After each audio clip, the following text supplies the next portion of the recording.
Bonsoir, bonsoir, na bandinion sur la voie céleste. Mbote na bino mbote bozali, belé, partout dans le monde. Bonsoir, Rolanda Bisso par la voie internaute, à niveau États-Unis, na moni pasteur Césamouanga. Na Europe, siwa mbanja, na Belgique, na PC mbote. C'est que toko. Bozana, Asie, Océanie, en Afrique précisément. En Angola, na moni docteur Emery, docteur Zopé, son air, yaba Congolais, à niveau Angola. Sans oublier en République démocratique du Congo, Ezaline de Konabino, Moïse Maoka, Antibal, Nemiso Bolingaka, Tolobate, Oto Salaka, décryptage, il y a actualité politique, oui, bah, situation Yamboka, Tozawapi, Tokewapi, Togosuka Wapi. Mkonjamboka décréta qui état d'urgence, bah, gouverner, bah, investi, à bah, gouverner militaire. Opération Est, c'est ça qui s'est passé. Est-ce que l'évolution est malade ou est tout le monde il y a coopération bilatérale entre la Chine et la République démocratique du Congo. Les présidents chinois vont faire des conversations téléphoniques avec les présidents de la République démocratique du Congo. C'est qui ni les a s'est passé est Chine à Kondima qu'on s'incliner na code diminué va réviser est ce que aboyi et ni negoya et ça va si je te limbo la biso na bino awa. Donc il y a un de comment quoi on a un message à repérer ça pour na makambetali ya formation tozo lukaba diaspora au bazo porter implicite na mboka diaspora koza ki diaspora ezateka ko finga ko critiquer édifice na oni ngoya na ngopona ata tongo ezangi na Congo batonga o bata ba raison eta mutu tel boy lo biso zana ba ambition bongo. Alors Tozo benga non de kwana 3 minutes après ce message mouké comme ça to continuer biso na bino pour na makambetali ya ba santé bozo mon ministère be santé osala me belé alors évangéliste Musambai après ça ma opinion mouké pour na makambetali. J'espère que awa azali bon ça peut être considéré directement na point na biso. État d'urgence est décrété à niveau ya est. Ndenge ba décréter état de siège boy. Ba te belé misala ekufi, ba cop ekufi. Na est eza na batu musu par semaine. Abimaka na ba millions par semaine. Asa na réseau na e batu na oyo. Bakendaka basu ba matière première ba pesier ya zo rambon. Alors état d'urgence tous les états de siège na ba mafia touana baza en ébullition bazo ébaté ba obandane ni ba sukela wapi.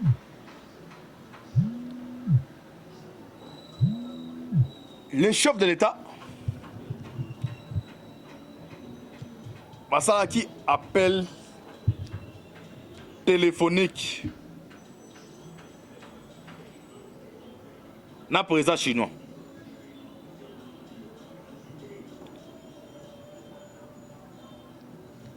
Na conversation na bango ezalaki basé sur la coopération bilatérale entre les États-Unis, entre la Chine et la République démocratique du Congo. Chine a une information qui s'est dit Azolinga a renégocié, a révisé code minier. Ok, j'espère que Ndé Congo appelle le coach Awa. Bonjour, évangéliste Musambai. Bonjour, Papa Moïse. Qui m'a encore les alamabino. Ok. Et ça, les Mikole Belé, aux appareils de la diaspora, au bazar Libanda. Bande que belé balandara biso misu ba kritikaka misu ba fingaka mais misu pe ba yepo na opesa ba idée na bango pour na évolution en mboka. Alors il a annoncé aux akozonga na Congo Kinshasa édifice nini oyo za ko ya nango pour na comporter un plus na RDC 3 ministres 4 ministres bande bazo landwa na sepeli mingi pe na tondi obotondi papa po mikolo mwa ebele nzoto etongisamaki mwa moke pe tozalaki na ba devoir mosusu pe ya accomplir yango wana omoni ke tozongi lisusu mpona komema oyo tolingaka komema mpona mboka na biso Congo. Bon, nanu nasepeli mingi soki mokonzi ya mboka azwi initiative wana ya kopacifie pour une fois est ya mboka na biso wana ezali souci majeur na biso. Yango wana omoni tosalaka depuis kala koaccompagner mboka na biso na cadre ya formation. Ngai nazali un safety manager na ya wana na Congo na toka ba porte ebele na passa par ministère intérieur oyo na forma même ba unité ya sauvetage ya sapeur pompier. Programme esengelaki et continuer mais vi ba situation ya mboka oyo biso nyonso toyebi e continuaki te. Yango wana tozobeta mbela pe na VPM oyo ya sika koti ata la programme wana po souci na ngai ezali nazo lancer ba formation moko pour nazali accrédité na ba centre de formation internationale. Première phase nazo ya ko former ba ilotier baza nani bato mingi ba ebité bato yo baza komi na sécurité ya ba lieu public lokola ba ministère lokola ba stade lokola ba hôpitaux ba aéroport ba port biso toyekoli musala wana ndenge nini koforme bato wana po ba agir en cas de catastrophe na ba risque nyonso oyo ekoti koya. Yango wana souci na nga majeur ezali komema mayelo nga na zili banda na mema yango pe na mboka na ngai. Ah bon. Alors koya no ana koishasa eza mukolo nini? Obande ba Holanda bazoyeba pona ba formulaire pona ba Pate ba ministre intérieur c'est la Holanda. Nga voix nanga ezali kaka oyo ya toloba te. Nazali kotinda ba formulaire kaka na voix na bino bato bakolinga kolanda formation bako s'inscrire epai na bino et puis bakozwa na suka ya formation brevet ya standard international ezali certifié par centre ya formation NAFCO National Firefighting o ya Dubai et puis bazali na chance na ba connexion tozali na yango kotinda bango lisusu libanda kokende kozwa mayele mususu wana yango tozobeta mbela tozosenga soutien ya son excellence vice premier ministre intérieur po tozali na secteur na ye pona accompagnement et puis kobosana te ke ministère intérieur ici et octroyanga diplôme de mérite na maye naza na souci ya kosalisa Congo na domaine wana ya sûreté na sécurité. OK, merci. Evangeliste Musamba y message epelekani. Numéro na téléphone ba ndeko muso balinga bazwa prison sur malamu epa nao peut-être baza libana mboka. Bon, contact nanga eza kaka moko plus 00253 77 81 11 78 00253 77 81 11 78. OK, merci Evangeliste Musamba. Message eleki, nzamba pambolo, tozana ya besoin ba congolais. Panzambe pe apambola émission na biso toloba te po ya ngonde esali ke message eleka. OK, merci. OK, j'espère que yango mninga aye ko tia édifice ezate obelika ko fingaka yango za maudit obeti 30 40 ans 50 ans aux États-Unis 30 40 50 ans en Angleterre. Maman no aza awa oteka makala, c'est grave, hein? C'est étonnant, ndenge modéral le c'est étonnant. C'est bon, sans peut-être encore directement na maso to développer awa. To ko tshimona makamutu na maso to développer awa. Te ba situation ya est. To bana to promettre to ko tanga promettre tweet. Twitter à liboso ya Mark Njita, o ambassadeur des États-Unis. Mark Njita amer à l'obinin. Bon comprendre tweet à Mark Njita. Amer, comment ils en Mark Njita amer, ok. Tu t'appelles sur à lobby de Janios. Na tweet à Mike à l'obinin. Le terrorisme et les groupes armés doivent être arrêtés. Le peuple de l'Est de la République démocratique du Congo souffre depuis plus longtemps. Et ceux qui commettent des violations des droits humains doivent également être tenus pour responsables. ils font partie du problème et non de la solution. Neko, awa, politique n'a pas politique, yo zana Twitter no landi, mais peut-être compréhension ya comprendre ma comme ça différent. Na bandeli tweet ya Mark Ame. Na ebisa bino ke non. Makambu ya este ezali wenje. Den na ebisa men feza wenje. Na kacha wenje wana o ya teka ka pondu. O do kacha wenje wa mesana bongo et profita na bato.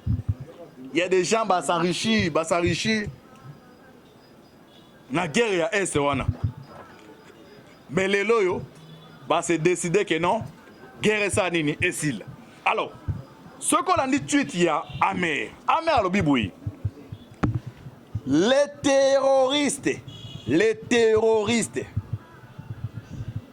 Liboso ba ADF attendons considéré sous forme de ba rebellement quoi. Mais awa baza ba terroriste. Donc ba terroriste ndenge ba s'attaquer à niveau de France. Depuis ba ça là. Alors terrorisme déjà dans ba instance internationale est condamnable mais il y a comme dans niveau est. Alors à continuer que non, le terrorisme et les groupes armés doivent être arrêtés. Les peuples de l'Est de la RDC souffrent depuis bien longtemps et ceux qui commettent des violations des droits humains doivent également être tenus pour responsables. Ils font partie du problème et non de la solution. Ils font partie du problème et non de la solution. Atokangisko tozongi na rencontre entre Bintou Keïta et Joseph Kabila. Azali envoyé spécial il y a Nations Unies. Okene okuta na Kabila. Nasuka tweet ya AMR qui dande masolo ba considérer babi que non.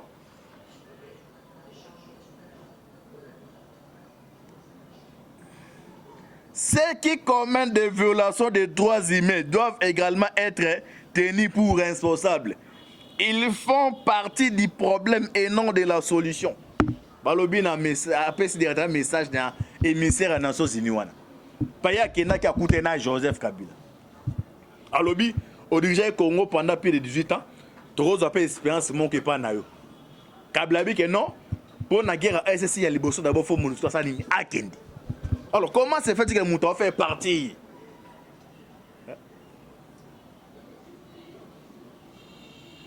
Il y a problème, il peut faire partie de la solution, ça l'a raté.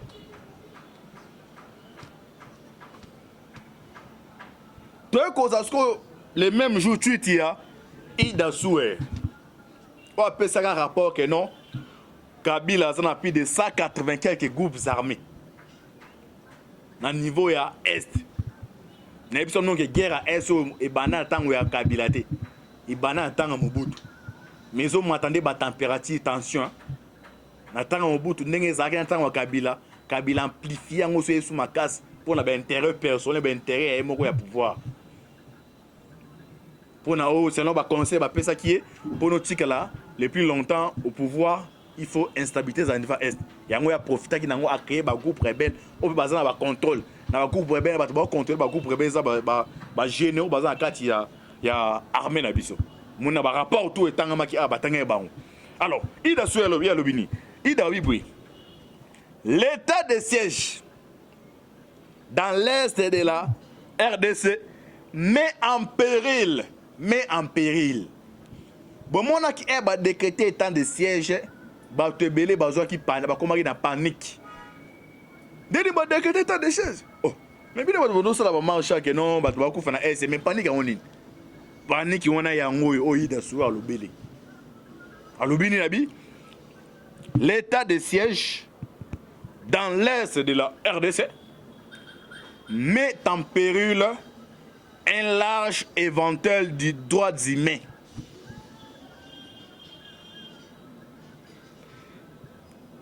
Au lieu d'utiliser ça comme prétexte pour commettre des abus.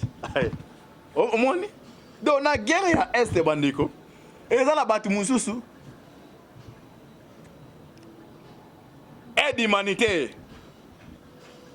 Par mois, bah, faut taquer 5 000 $ par mois. Nous on a bâti que non bâti ba aide man tout monde on a $5,000 par mois. Soit bisa muta bongo linga guerre SSI là. Ezali yo. Dans le réseau. Mbato belle bazo bénéficier nango. Et puis c'est que les mêmes bateaux on a pour ba pesa ngo mungwa bango ba financer ba média. Siko à l'unanimité ba décider que guerre ici là. Bango tout ba s'élever. À continuer ida sur le bible. Les autorités devraient prioriser la justice réelle.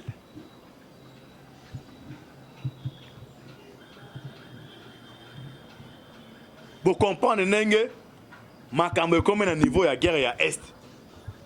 Ce que a to continent duel entre la Chine et les États-Unis. Tu sais qu'elle dit basali conversation téléphonique il y a plus de 2 heures de temps dans le président chinois. Xi Jinping, c'est Xi Jinping, débat bien accueilli. Ezala qui na délégation mon na biso l'autre fois. Baya qui ya ba chinois. Avant ministre affaires étrangères na bango aya.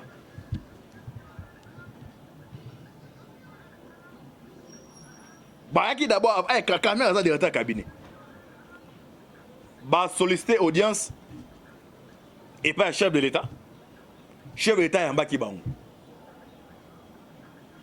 Peut-être tsege de Kabula que non. Nenga vu a comme président wana ba peut-être ba coopération des zaka ba asuzu ka ba to ba ba contrat oh RDC ça na ngona bango parce que na mboka nyonso na relation internationale ce régime est changé ba donner belé changer ba ngai ba ya ba s'assurer ba tala est-ce que ndenge bazaki na Kabila ezaka kabongo tala dégâts kindoki. Tu sais que des azouaba ni na bon ba contrat la boy de ba mama fouati do tali pendo bi que non oyo si eza côté kamboka et puis courage au bazaki nango bazo linge continuer bongo la matière telle Chine to signer un contrat biso na bino to pestala moni on a le ba mais façon moni mutu à côté la Zoé c'est que azan stage à Kindoki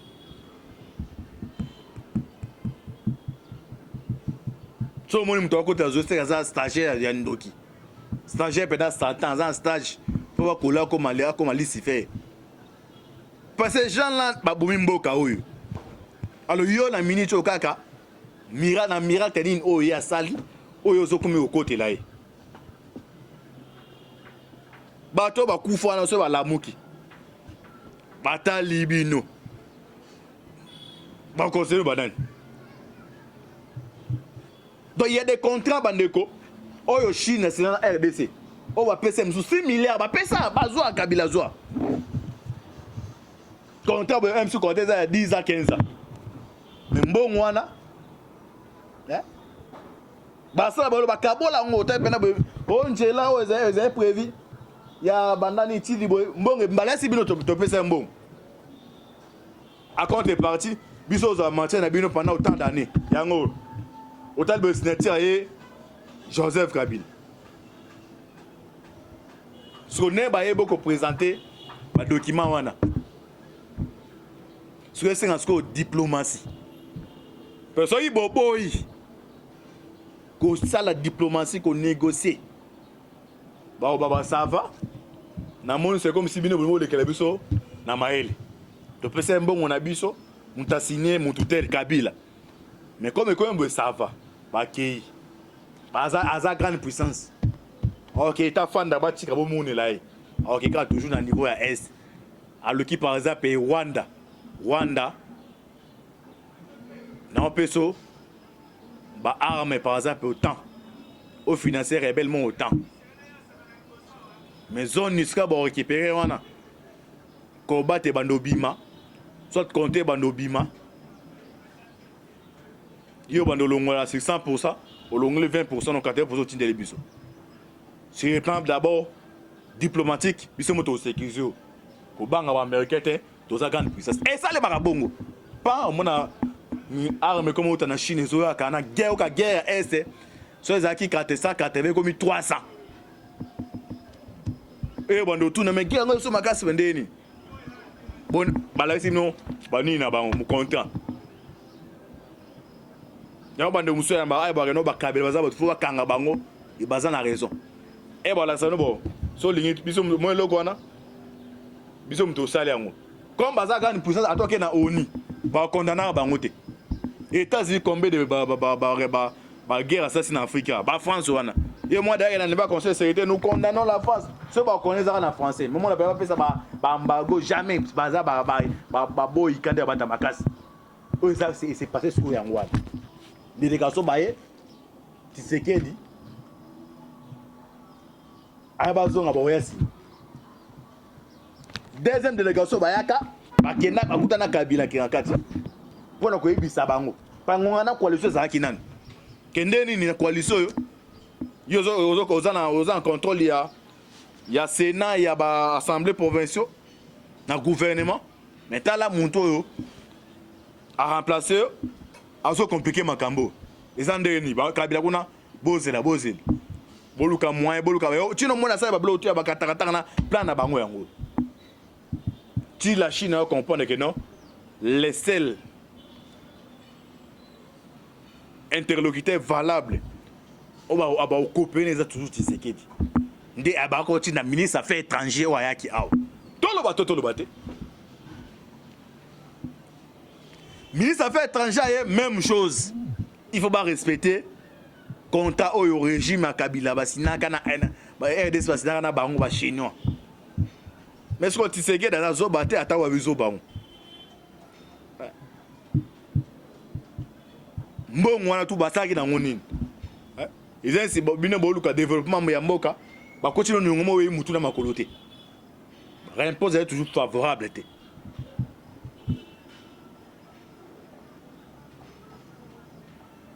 Manevre ce que soukande oya ko sala meza oya président chinois na Tshisekedi. Le président chinois a après renégocier. Ça l'évaluation, il y a un contrat. Mais l'évaluation, c'est une condition. Tout le bateau. Évaluation, il faut ça entre cocher, contrat chinois, basina biso. Et c'est une évaluation, parce que l'évaluation, il y a une condition. La République démocratique du Congo a posé bango. Bon, moi, une vidéo, moi, c'est dans les réseaux sociaux. Et dans le village, bon, il y a est. Et dans le gisement, il y a or, il y a diamant. Et dans la carte, il y a maille. Les Chinois, il y a. Ndako. La carte, il y a maille. Donc, par jour, il y a plus de 5 kilos. 5 kilos. Il y a diamant, la carte, il y a maille. Par jour. Il y a un villageois, Moutou. Espère-moi, ça, les fois, il y a un Android à filmer. Par jour, 5 kilos. Oh, l'État congolais atteint 1 centime en Zouakate. Par jour, 5 kilos. Bino, bato, bosa, ba diamant. Oh, bébé, ba talo, ba dina diamant.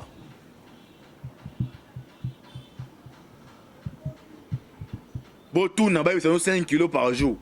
Soit par semaine, combien? Soit 5 kilos, multiplié par 30 jours. Combien? Par mois, au Chine, on va prendre un nini. Et ça, les bas content au Kabila, la régime à Kabila, c'est Nagana Baon.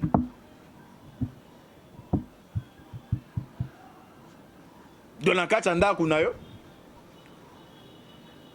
locataire a occupé chambre na ndambu ya salon do kabuya na locataire na do yomo locataire.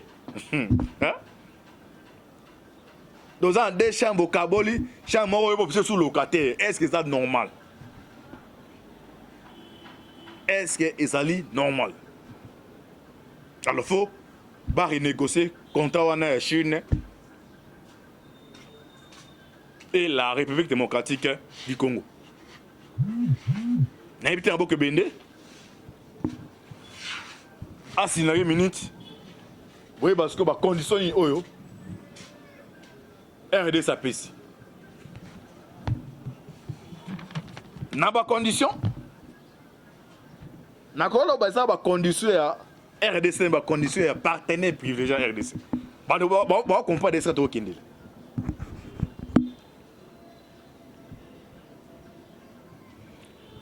bémission eti koleka na ntenga no message ya secrétaire ya Pentagone ya États-Unis oyo ya défense alobi aloba na États-Unis na baaméricain alobi États-Unis faut préparer se préparer eza na guerre moko oza koya ekoleka baguerre oyo esalema na niveau ya monde ok na mokili oyo ezaka na deux guerre oyo toyebi oyo ya monene oyo baguerre planétaire eza première guerre mondiale na deuxième guerre mondiale mais selon par message ya secrétaire wana abi que non États-Unis faut se préparer et puis alobi nini il faut se préparer sur le plan technologique aza na capacité ya koagir avant même et puis après aloba d'abord eza genre guerre ni c'est la troisième guerre mondiale oyo tokoke tomonela oyo alors baza na ba ressources na esika bazwaka mpona les États-Unis bien la Chine a se provisionner makasi le plan armement aoutilize oyo aye te aoya wapi mpo tosala arme esenga nini fo kolta nini kobata nini ya RDC ça va so dans ce cas là il faut aluka pe partenaire stratégique na bango oyo bazocollaborer na ye azala fort oyo eza kosalema oyo yango oyo mais na bacondition oyo RDC aptieli Chine nayebi ke ekozamwa passeport Chine andimango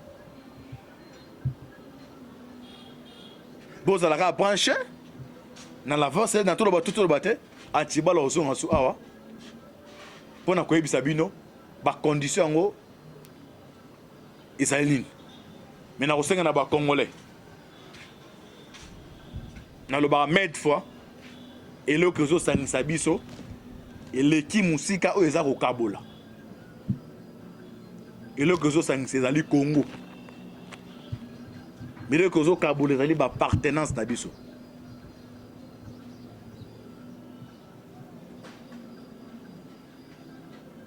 tant que tokocomprendra te ke non mboka oyo ezali mboka na biso totravaille pour un intérêt général tokotikala kaka boye Tshisekedi akotelema kei oyo akoya wana la guerre bando continuer et puis eloko nyonso ya mabe